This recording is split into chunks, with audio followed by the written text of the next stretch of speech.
మనందరికీ sports men అన్నా లేకపోతే సినిమా వాళ్ళన్నా చాలా ఇష్టం. చాలామందికి అభిమానులు ఉంటారు కూడా. కానీ మీకు విషయం తెలుసా, వాళ్ళు సినిమాలు తీస్తున్నప్పుడు లేదా వాళ్ళు స్పోర్ట్స్ ఆడుతున్నప్పుడు వచ్చేదానికన్నా వాళ్ళ సంపాదన బ్రాండ్ కాస్ట్ అంటారు, అది చాలా ఎక్కువ. ఏంటి అర్థం కాలేదా? ఇప్పుడు విరాట్ కోహ్లీని తీసుకుందాం. అతను టెస్ట్లు, వన్డేలు ప్లస్ 2020 నుంచి రిటైర్ అయినా క్రికెట్ ఆడుతూనే ఉన్నాడు. Is a known person, celebrity. ఈ సెలబ్రిటీ వాళ్ళు క్రికెట్ ఆడుతున్నందుకు బీసీసీఐ ఇచ్చే కాంట్రాక్ట్ దాదాపుగా A1 కేటగిరీ ఉంటే 5 crores per annum ఇస్తున్నారు. అలాగే ఐపీఎల్లో 21 కోట్లు ఈ సంవత్సరం అతను తీసుకున్నది. ఇలా చూసుకుంటే వాళ్ళకు వచ్చేది క్రికెట్ ఆడటం ద్వారా వచ్చేది ప్రైమరీ ఇన్కమ్. కానీ వాళ్ళ ముఖం తెలిసిన ముఖం అవటం వల్ల వాళ్ళు ఇన్ఫ్లుయెన్సర్స్గా ఉంటారు. అంటే వాళ్ళు ఒక యాడ్ ఇస్తే చూసేవాళ్ళు, వాళ్ళ ఒక మాట ఇస్తే వాళ్ళ బొమ్మ కనపడినా చూసేవాళ్ళు ఎక్కువ ఉంటారు. ఏంటి ఇక్కడ ఈ ఫోటో ఉందని. ఇలా వాళ్ళ బ్రాండ్ కాస్ట్, ఆ పేరును ఉపయోగించి లేదా ఆ బొమ్మను ఉపయోగించి చేస్తున్న అడ్వర్టైజ్మెంట్స్ వచ్చే కాస్ట్ని బ్రాండ్ కాస్ట్ అంటారు. అలా చూసుకుంటే ప్రపంచంలోనే హయ్యెస్ట్ బ్రాండ్ కాస్ట్ ఉన్న వ్యక్తి ప్రస్తుతానికి స్పోర్ట్స్లో నుంచి మన విరాట్ కోహ్లీ. ఎంతో తెలుసా అతనికి? 1912 కోట్లు ఒక సంవత్సరానికి ఆయన బ్రాండ్ కాస్ట్. అంటే అతను ఇస్తున్న యాడ్స్ వల్ల కానీ, అతను దాంతోపాటు తనకున్న ఇన్స్టాగ్రామ్ ఫాలోవర్స్, అలాగే ట్విట్టర్ ఫాలోవర్స్, తను ఏదైతే యాడ్ చేస్తున్నాడో ఆ ప్లాట్ఫామ్లో కూడా షేర్ చేయడం జరుగుతుంది. దానివల్ల కొన్ని కోట్ల మందికి ఆ ప్రోడక్ట్ రీచ్ అవుతుంది, ఆ ప్రోడక్ట్ యొక్క సేల్ పెరుగుతుంది.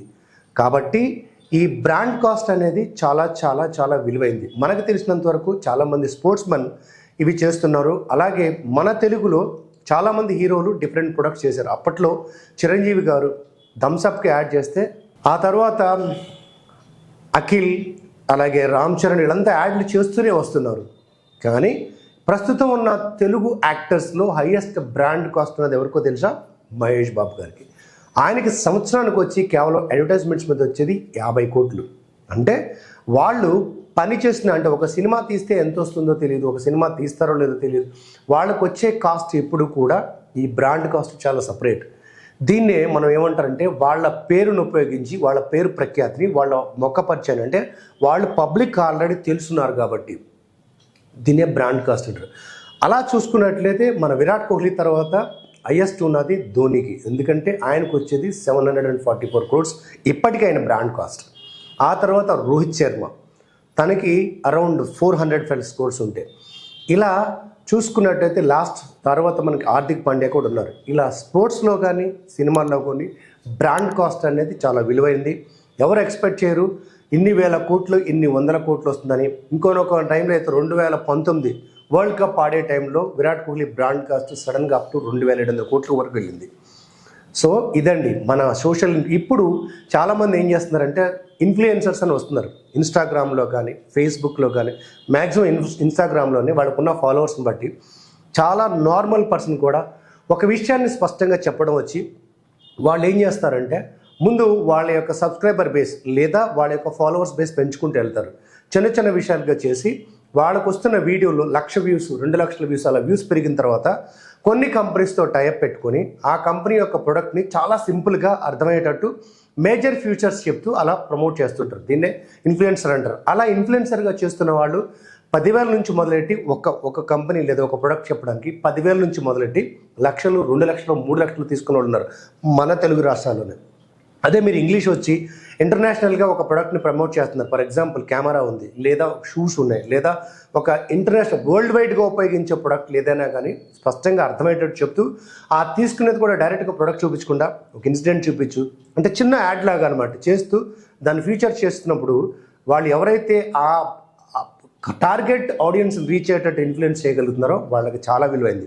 సో చాలామంది అనుకుంటారు డబ్బులు సంపాదించడానికి రకరకాల మార్గాలు ఉన్నాయి, ఇది చాలా ఈజీ. కానీ మీరు ఇన్ఫ్లుయెన్సర్ కావాలంటే మీ ముఖం తెలిసి ఉండాలి.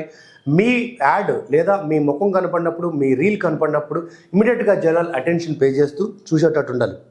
అలా మీకున్న ఇన్స్టాగ్రామ్లో 1,00,000 వ్యూస్ పైకి వచ్చిన 2-3 వీడియోస్ అన్న పడి ఉండాలి, లేదా లక్షల్లో ఫాలోవర్స్ అని ఉండాలి.